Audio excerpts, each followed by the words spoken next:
Hi guys, అందరికీ విద్యా ప్రేరణ తెలుగు ఛానల్కి పునఃస్వాగతం. ఇక్కడ కొత్త వధూవరుల పైన తలపైన తలంబ్రాలు ఎందుకు వేసుకుంటారు, దాని అంతరార్థం ఏంటి అన్నటువంటి విషయం పైన ఈ వీడియో చేయడం జరుగుతుంది. ఇది సహజంగా మన హైందవ సాంప్రదాయంలో జరుగుతున్నటువంటిది. ఇది ప్రతి ఒక్కరి జీవితంలో పెళ్ళి ఓ ప్రధానమైన ఘట్టం. పెళ్ళికి వచ్చిన బంధువులు నూతన జంట తలపై పసుపును కలిపినటువంటి బియ్యాన్ని వేస్తారు. వీటిని అక్షితలు అని అంటారు.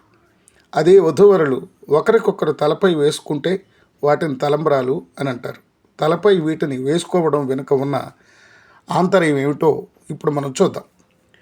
వధూవరులకు మంచి సంతానము సౌఖ్యము కలగాలని కోరుతూ వధువు శిరస్సుపై మొదటగా వరుడు తలంబ్రాలు పోస్తాడు.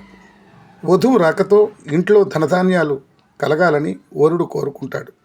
మెదడు స్థానంలో తగిలేటట్లు శిరస్సుపై తలంబ్రాలను వేయటం ద్వారా ఆశీర్వాద మంత్రబలం చెరి బుద్ధిని ఇస్తాయని నమ్మకం.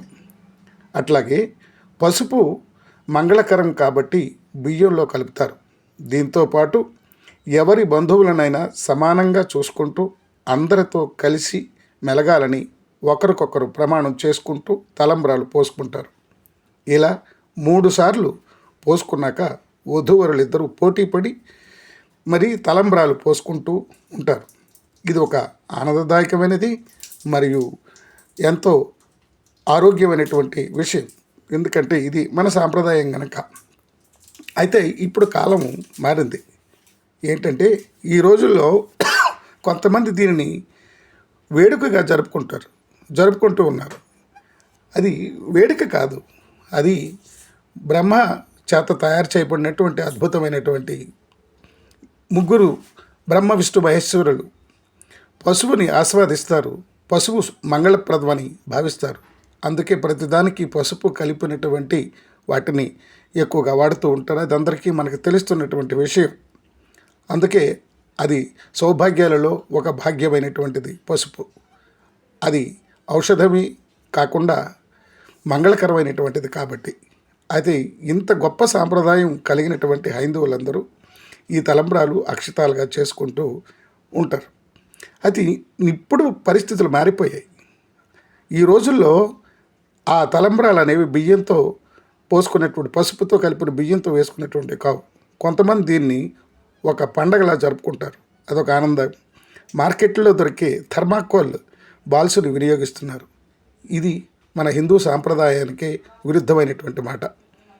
ఇది సరైనది కాదని నా భావన. అందుకనే మీరు వీటిని వాడకుండా అన్నింటికీ ఉపయోగకరమైనటువంటి మన హైందవ సాంప్రదాయంతో మనం పెళ్ళిళ్ళు వివాహాలు చేసుకునేటప్పుడు తలంబ్రాలు వేసుకుంటే పూలతో కలిపి అక్షితాలు పసుపుతో కలిపినటువంటి బియ్యాన్ని తలంబ్రాలుగా చేస్తే మన కుటుంబం అభివృద్ధి చెందుతుంది. ఆయురారోగ్య అష్టైశ్వర్య భోగభాగ్యాలన్నీ లభిస్తాయి.